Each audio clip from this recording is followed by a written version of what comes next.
इरम, तुम्हें क्या जरूरत थी हया की ऑफर पर इस तरह से बात करने की? कैसी बातें करी अम्मी? तुम जानती हो ना कि हया नरक्षा बेगम के घर से आई है, और तुम्हारी ये बात नरक्षा बेगम तक जाएगी कि तुम्हारा बर्ताव इस तरह से था। बेटा, ये मुनासिब नहीं होगा। अम्मी, ये जो दरख्शां बेगम से ताल्लुक है ना हया का, इसी का फायदा उठाती है। ममानी जान भी इसीलिए इसका लिहाज करती है इतना। लेकिन तुम जानती हो ना कि नरक्षा बेगम इस घर में उनकी कितनी बड़ी हैसियत है। उन्होंने जो इस घर को दुआ दी थी ना, उसके बाद इस घर के भाग खुल गए। तो अम्मी, दरख्शां बेगम ये हैसियत और मकाम रखती है, हया को ये बात समझनी चाहिए ना। वो क्यों गलतफहमी का शिकार होकर इस हवेली की बुनियादों में बारूद भर रही है? आहिस्ते बोलो। मैं आहिस्ता बोलूं? मैं आहिस्ता बोलूं और वो मेरी तजलील करने के लिए हनीमून पर ले जाने की बात करी है, उसका क्या? वो क्या समझती है खुद को अम्मी? तेरा मुझे डर लगता किस है। बात का डर लगता है आपको अम्मी? इस बात का कि कहीं कहीं मुबारक मस्तूर तुम्हारे खिलाफ ना हो जाए।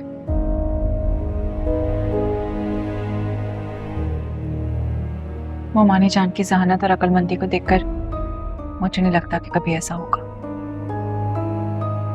अल्लाह करे ऐसा कभी भी ना हो। मैं परेशान हूँ।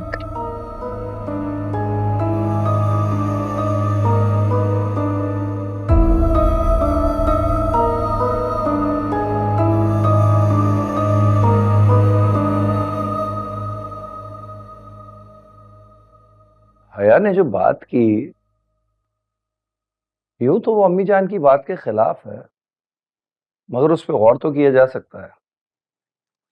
ये बात मुनासिब लगी अम्मी जान, शायद इसलिए उन्होंने कुछ नहीं कहा। मैं तो हैरत ज़दा थी कि शायद अम्मी जान गुस्सा कर जाएंगी। अम्मी जान की खामोशी के पीछे क्या वजह है, ये तो वही बेहतर जानती हैं। हया नई नबीली दुल्हन है, उसकी छोटी मोटी बातों को दरगुजर किया जा सकता है।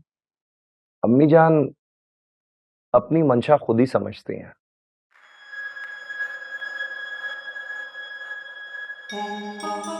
हाँ, याद आया, दरख्शां बेगम ने कहा था कि वो हया को यहाँ भेज रही हैं ताकि वो हमारे साथ मिल के रहे। अब दरख्शां बेगम की इस बात का पास तो रखना होगा हमें।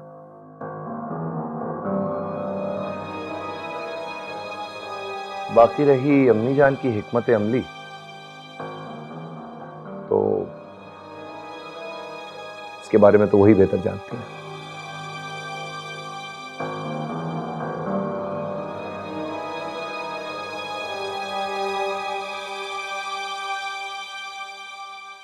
हया ने पहले खुद फैसला किया, तब भी किसी से मशवरा नहीं किया।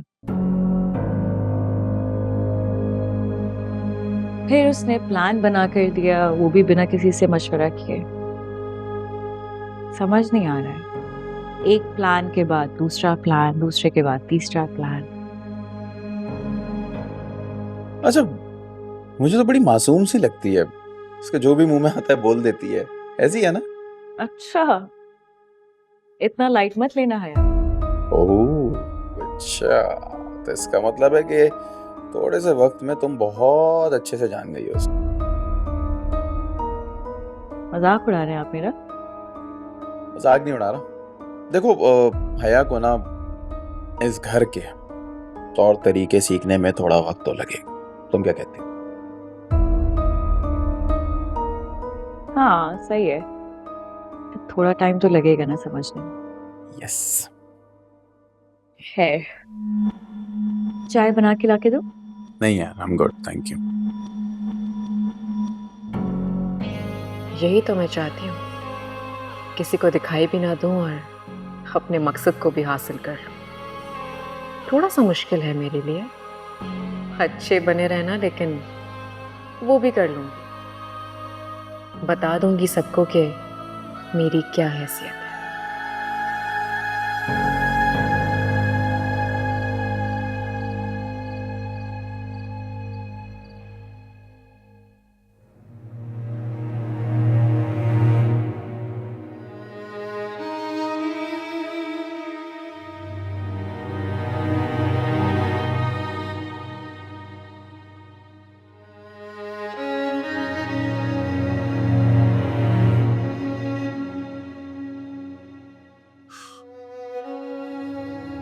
क्या क्या सोचा था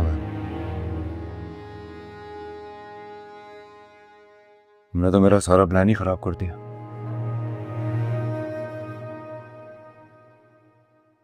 क्या हो कह रहा? हम इस टॉपिक पर ऑलरेडी बात कर चुके हैं और मैं तुम्हें समझा चुकी हूँ कि मैं क्या सोच रही हूँ।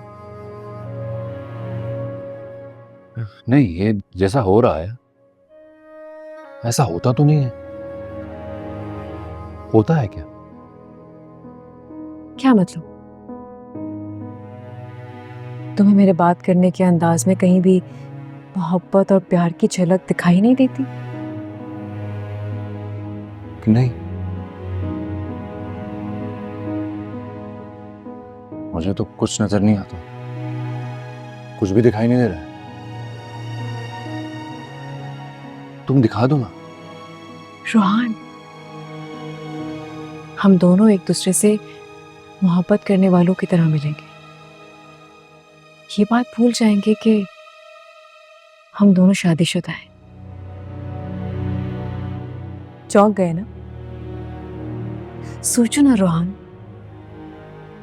हम दोनों लवर्स की तरह टाइम स्पेंड करेंगे, समझेंगे एक दूसरे को, और फिर एक दिन आएगा जो बहुत हसीन होगा, जिस दिन तुम मुझे प्रपोज करोगे।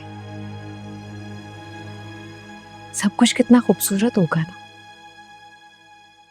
मैं तो करता हूं तुमसे मोहब्बत। मुझे दोबारा इज़हार मोहब्बत करने की क्या जरूरत है? पहली नजर में ही मुझे तुमसे मोहब्बत हो गई। मगर मुझे तो मोहब्बत नहीं हुई।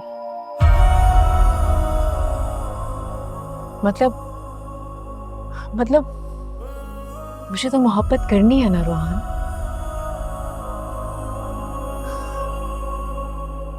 है, तुम मुझसे क्या ड्रामों और अफसानों जैसी बातें करने लग जाती हो? नहीं रोहान, ये ड्रामा नहीं है, हकीकत है। सोचो ना, जब दो लोग आपस में मिलते हैं, टाइम स्पेंड करते हैं एक दूसरे के साथ, समझते हैं एक दूसरे को, और फिर शादी कर लेते हैं। मगर वो लोग जिनकी फौरन शादी हो जाती है, मोहब्बत करने का तो मौका ही नहीं मिलता उन्हें।